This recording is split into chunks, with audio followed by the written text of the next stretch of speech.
banyak orang tuh kan bilang ya bahwa manifestasi itu bahaya Ko Irwan karena itu bisa menentang takdir gitu. Menurut Ko Irwan, sebenarnya siapa sih yang takut kalau manusia itu bisa menciptakan realitasnya sendiri gitu?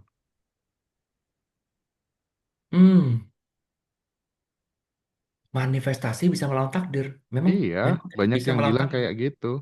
Nggak bisa, Pak. Karena sudah diyakini bahwa oh kamu udah digariskan kayak gini loh. Gitu kan. Itu kan doktrin dari kecil kita banyak kayak gitu juga gitu. Oh. Gini, balik lagi ya. Ini ya pertanyaan yang selalu ditanyakan tiap kali kita belajar spiritual, yaitu tentang takdir dan nasib. Ya.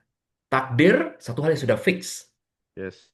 Irwan dari lahir sampai Irwan nanti mati, semua sudah ada ceritanya. Bahwa sekarang nanti Irwan di tahun 2025 tanggal 24 November akan ngobrol dengan Pak Hendra di sini di Ngaji Roso, itu sudah ditakdirkan sebelum saya lahir, Pak. Itu namanya takdir. Ya, 10 tahun yang lalu saya nggak kenal Pak Hendra. Ya, tapi sekarang kenapa bisa jadi kenal? Karena sudah ditakdirkan. Betul. Saya percaya takdir. Betul. Tetapi takdir itu kan wilayahnya semesta. Iya. Ya. Tidak ada satupun manusia yang bisa mengakses takdir. Nggak bisa, Pak. Tidak ada satupun. Mau kamu orang suci kah, mau kamu cenayang kah, mau kamu indigo, mau kamu siapa aja, tidak ada satupun di dunia ini yang bisa mengakses takdir. Itu poin yang paling penting. Nah,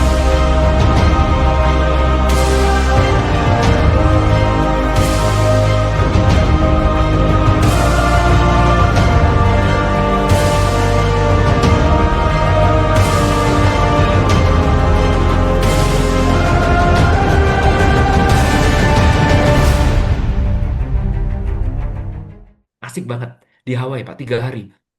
Jadi makan ditanggung sama dia, lalu kemudian tinggal diajak mancing, Pak.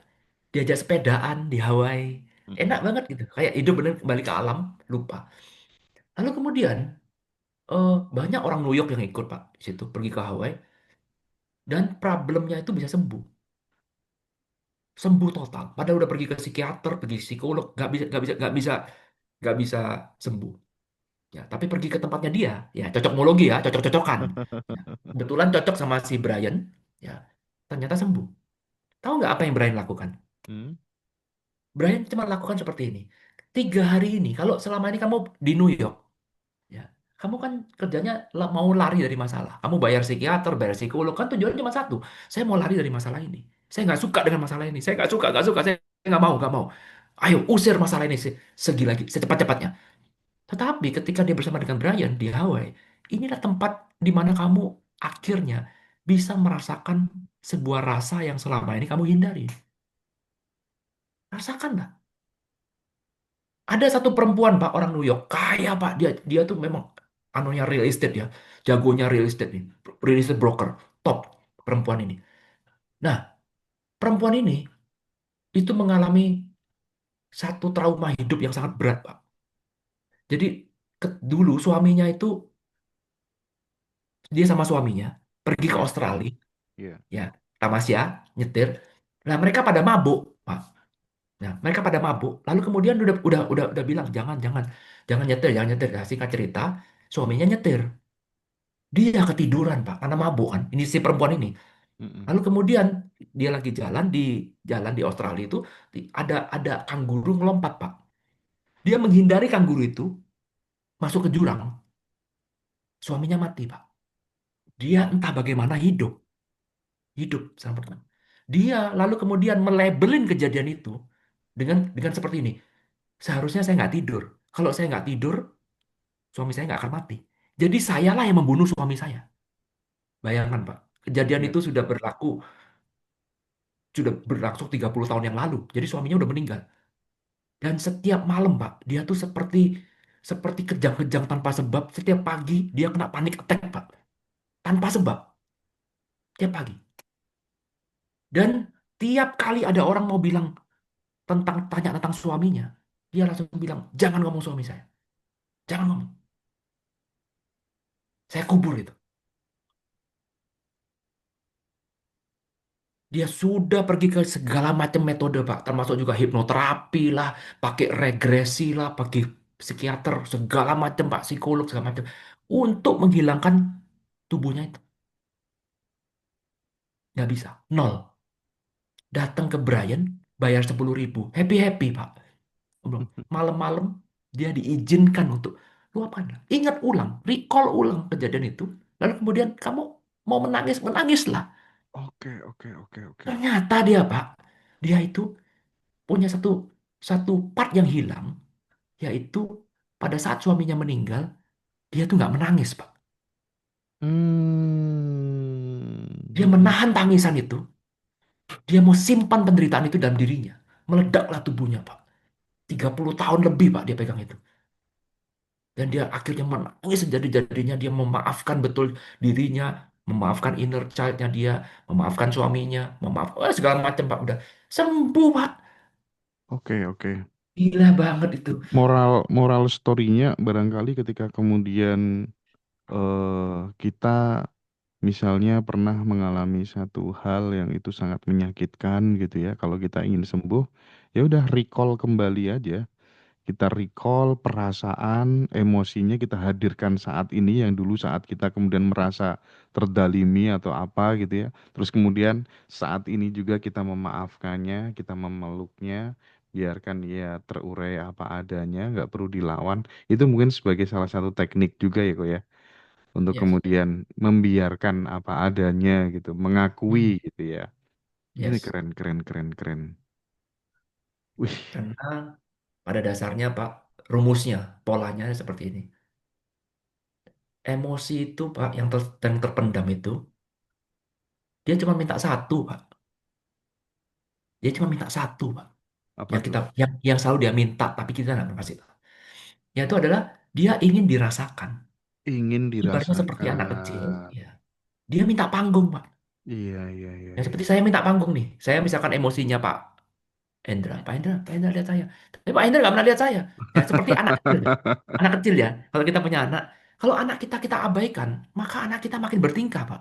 Hmm, hmm, hmm, Oh, hmm, anak hmm. itu cuma minta perhatian dari bapaknya. Papa lihat saya, Pak. Papa lihat saya. Tapi papanya sibuk terus. Maka anaknya mulai banting-banting piring. Anaknya Iya. mulai cranky. Anaknya mulai bertingkah di mall, tidur-tiduran di lantai. Dia tuh minta attention. Begitu attention itu didapat, ya dia berhenti crankingnya. Sama Oh, juga emosi disimpan begitu sudah dikasih panggung. Mari kita kasih panggung. Mari saya rasakan. Saya mengizinkan kamu untuk saya mengizinkan tubuh saya untuk merasakan emosi itu sepenuhnya. Saya menerima. Apa yang terjadi? Ya selesai udah. iya. Hmm, hmm, hmm, Selesai. hmm, hmm. Maka kejadian yang repetitif nggak berulang lagi. Iya, You leave it iya, iya. normal. Iya, Jadi yang itu terpenting kan. ketika ketika kemudian besok-besok kita ada kejadian lagi yang berulang lagi, minimal kita harus jeda dulu, kita harus diam dulu. Yes. Oh, ini nih ada bagian tubuhku yang lagi nggak enak, bagian dada nih. Kita scanning dulu lah ya. Oke, silakan, Pertanyaan saya, Pak. silakan. Terakhir pertanyaan saya pada Pak Hendra.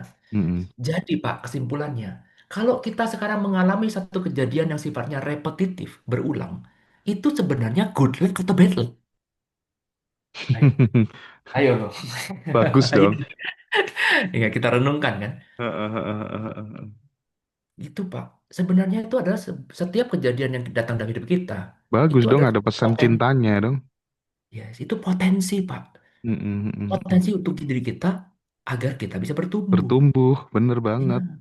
Itu kan semacam kayak membawa pesan gitu, alarm bahwa oh aku Hmm. masih ada yang nggak beres di sini, dikasih Nah, alarm, dikasih tanda gitu ya kan. nah, itu Iya. mindset namanya, Pak. Begitu mindset kita berubah, wow, justru malah ketika kita mengalami repetitive pattern, kita malah Mm-mm. berterima kasih loh, Pak. Ah, mais pokoknya Ko Irwan. Keren. Nanti kita akan hajar total di tanggal 12 Desember ya, teman-teman. Tapi aku ada dua pertanyaan kok dan ini wajib dijawab Silakan, ya. silakan, silakan. Terakhir ini ya. Hmm. Kasihan, kasihan ini apa? Kasihan Mbak Dinda ini nunggu di sebelah saya sambil ngantuk-ngantuk ini. Jadi gini, banyak orang tuh kan bilang ya bahwa manifestasi itu bahaya Ko Irwan karena itu bisa menentang takdir gitu. Menurut Ko Irwan, sebenarnya siapa sih yang takut kalau manusia itu bisa menciptakan realitasnya sendiri gitu? Hmm, manifestasi bisa melawan takdir. Memang, Iya, memang banyak bisa yang melawan bilang takdir. kayak gitu. Nggak bisa, Pak. Karena sudah diyakini bahwa oh kamu udah digariskan kayak gini loh, gitu kan? Itu kan doktrin dari kecil kita banyak kayak gitu juga gitu. Oh. Gini, balik lagi ya. Ini ya pertanyaan yang selalu ditanyakan tiap kali kita belajar spiritual, yaitu tentang takdir dan nasib. Ya. Takdir satu hal yang sudah fix. Yes. Irwan dari lahir sampai Irwan nanti mati, semua sudah ada ceritanya. Bahwa sekarang nanti Irwan di tahun 2025 tanggal 24 November akan ngobrol dengan Pak Hendra di sini di Ngaji Roso. Itu sudah ditakdirkan sebelum saya lahir, Pak. Itu namanya takdir. Ya, 10 tahun yang lalu saya nggak kenal Pak Hendra. Ya, tapi sekarang kenapa bisa jadi kenal? Karena sudah ditakdirkan. Betul. Saya percaya takdir. Betul. Tetapi takdir itu kan wilayahnya semesta. Iya. Ya. Tidak ada satupun manusia yang bisa mengakses takdir. Nggak bisa, Pak. Tidak ada satupun. Mau kamu orang suci kah? Mau kamu cenayang kah? Mau kamu indigo? Mau kamu siapa aja? Tidak ada satupun di dunia ini yang bisa mengakses takdir. Itu poin yang paling penting.